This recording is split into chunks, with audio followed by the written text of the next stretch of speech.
Let me be honest with you. Entrepreneurship is not for everyone.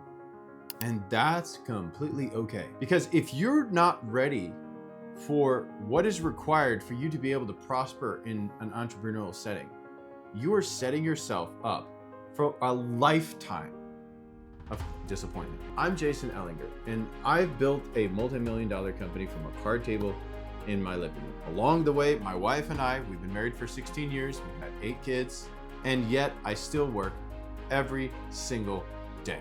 In this video, I want to pull back the curtain a little bit on what entrepreneurship really entails. And I kind of want to help you decide if this path is truly for you. Because if you get into it simply because you want freedom or a lot of money, you're going to be vastly disappointed once you realize the cost. Thing number one is it's not about flexibility. It's about responsibility. Now, when you get into it and you start thinking about your amazing entrepreneurial idea, it's like, oh my gosh, I'll be able to be so flexible. I'll be able to be work when I want, work how I want, work in the conditions I always want to work in, and without anybody's interruptions. And that's largely not the case after you've been in business for a few years and you've got yourself out of the startup phase.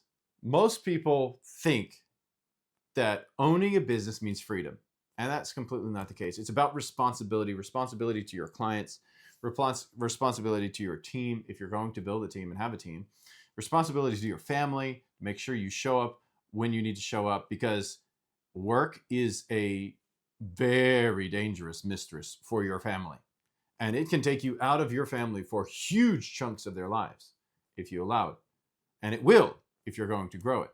And it will require it every single day without any excuse.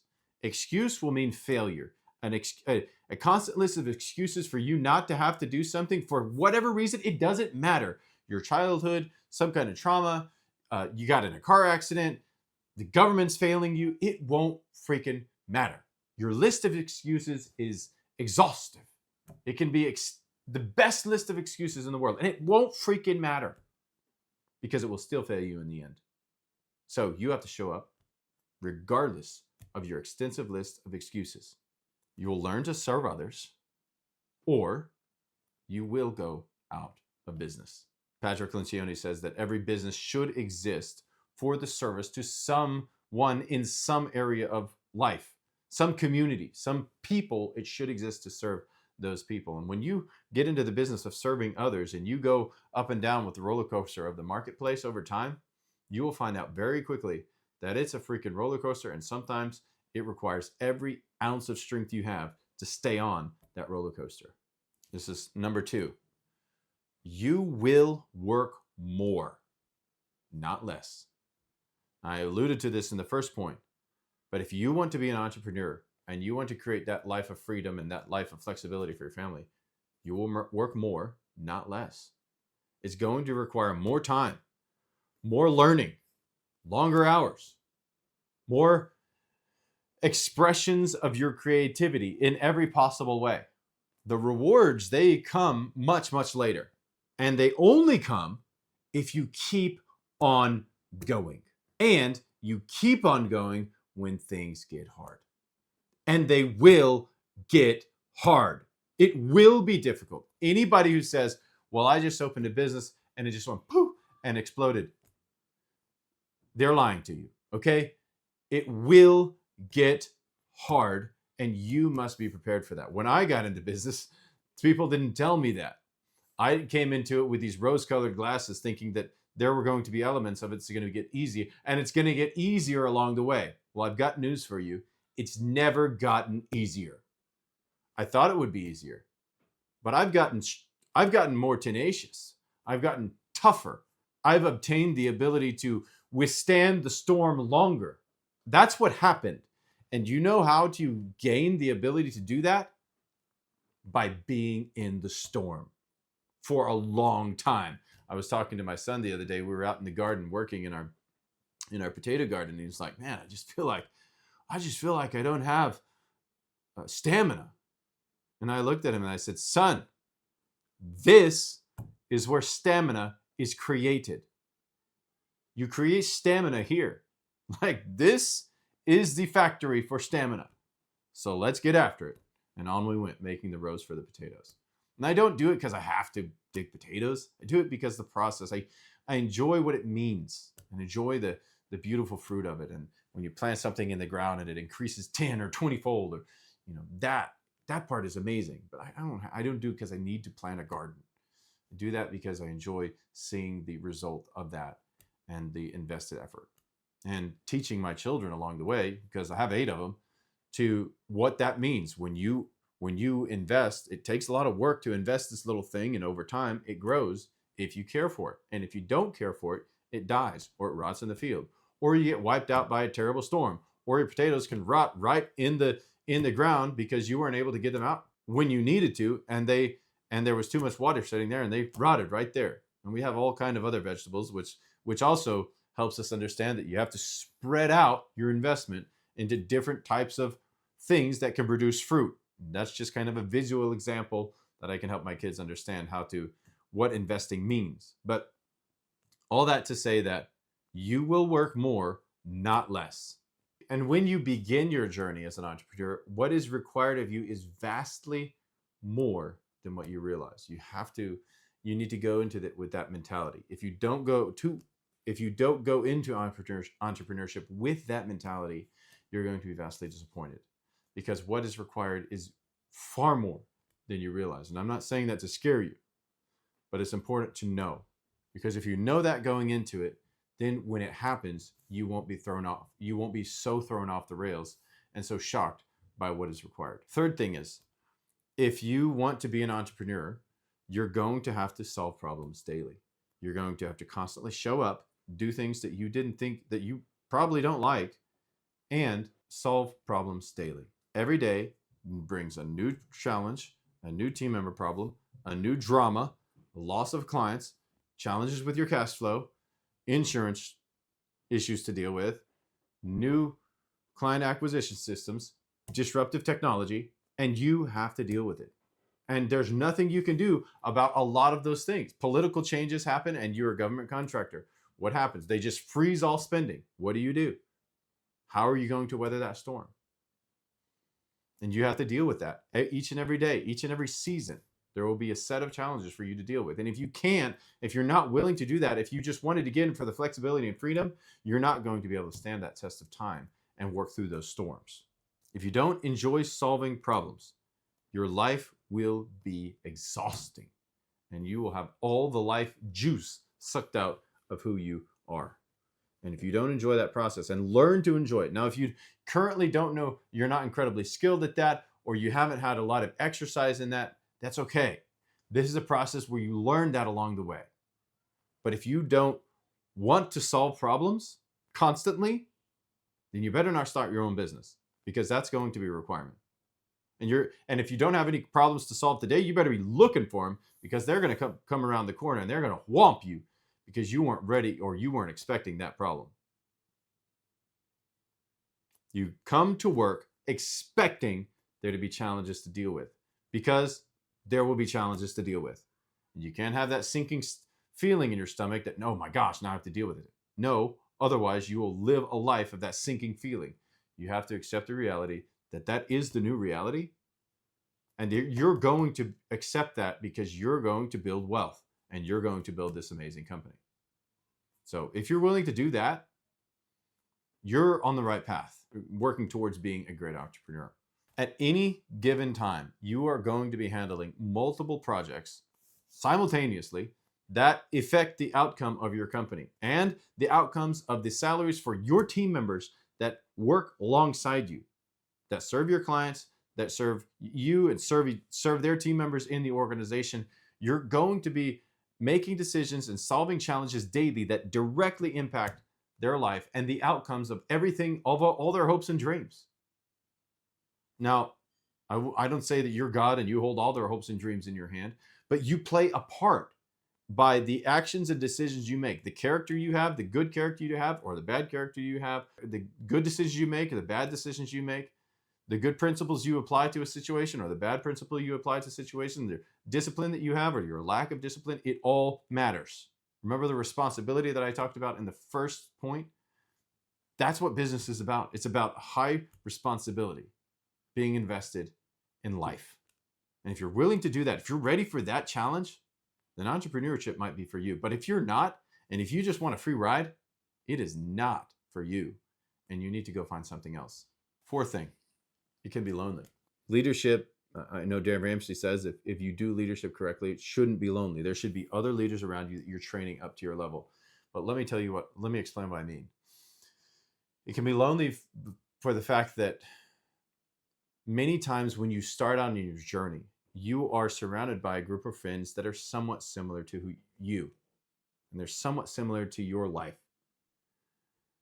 And as you become an entrepreneur, you will find out that very soon you are in a different place.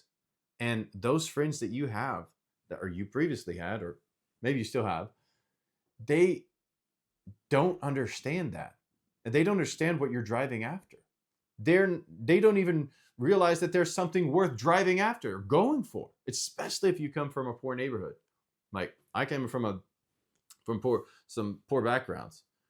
I had hardworking family, really hardworking family. My father taught me to work, but we weren't rich.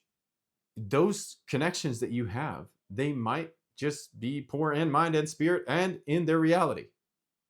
And if you want to rise above that, it's probably going to mean you are going to have to make new friends, or for a season, not have very close friends. And if you want all the people on your team to be your closest friends, well, you're going to be disappointed. Because when you have to lead them and set the example for them and correct them, and they're your closest friends, it hurts on a level that's beyond comparison. Now, that will be the case at times.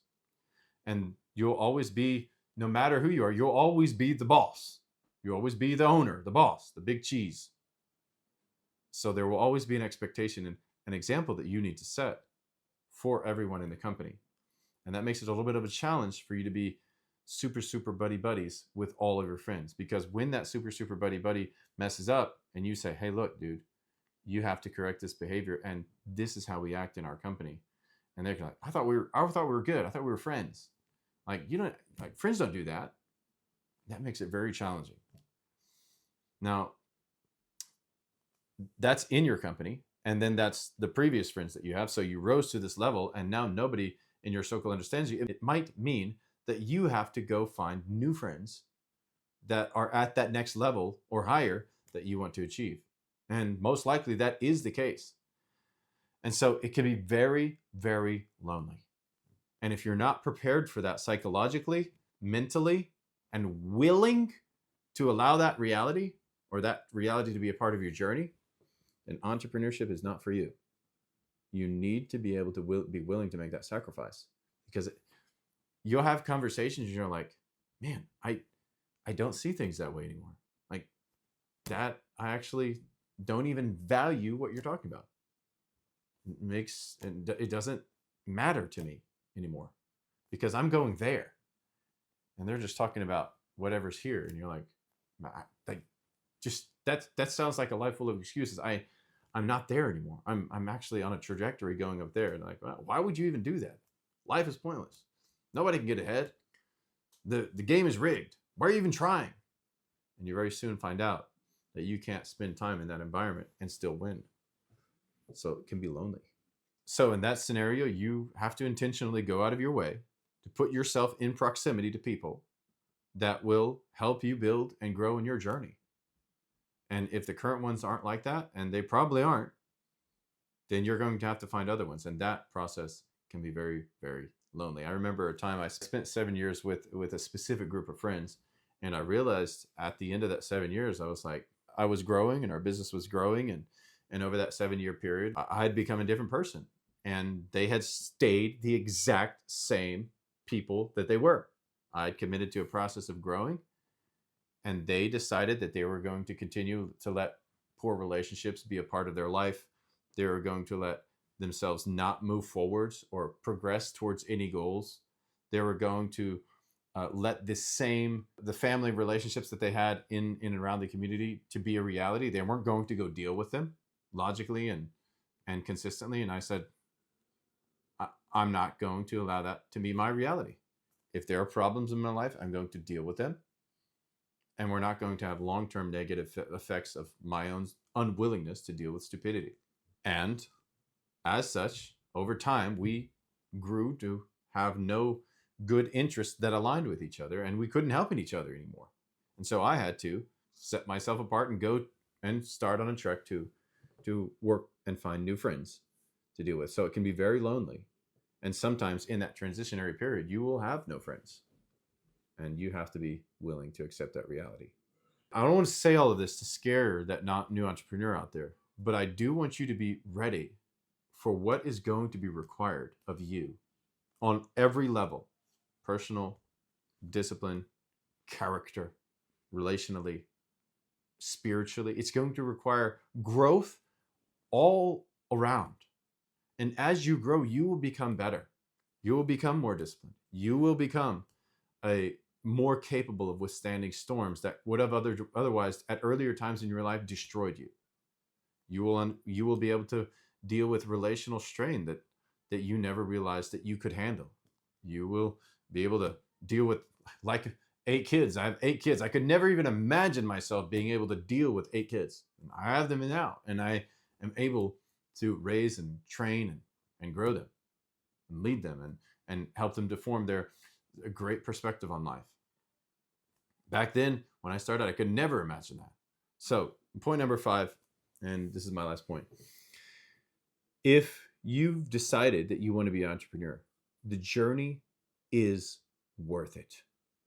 What you get for what you invest, it is absolutely worth the journey. If you feel called to build something and you're willing to be stretched and tried and trained and grown, then this is the journey for you, and it's going to be one of the most fulfilling journeys of your entire life. And it's probably going to take a huge chunk of your life. You will grow, I guarantee it. You will impact people's lives, I guarantee it. And yes, you will have freedom, but you're going to have to earn it. And it's going to take a lot longer than you think. And after you earn the freedom, you will realize now you have the freedom to take the responsibility of carrying that organization forward and growing that wealth that you have created. You've created something that creates wealth. That is, well, great job. Gold star. Now what?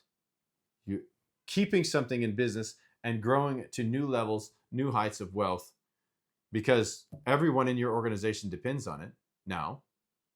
So how do you keep it relevant in the marketplace?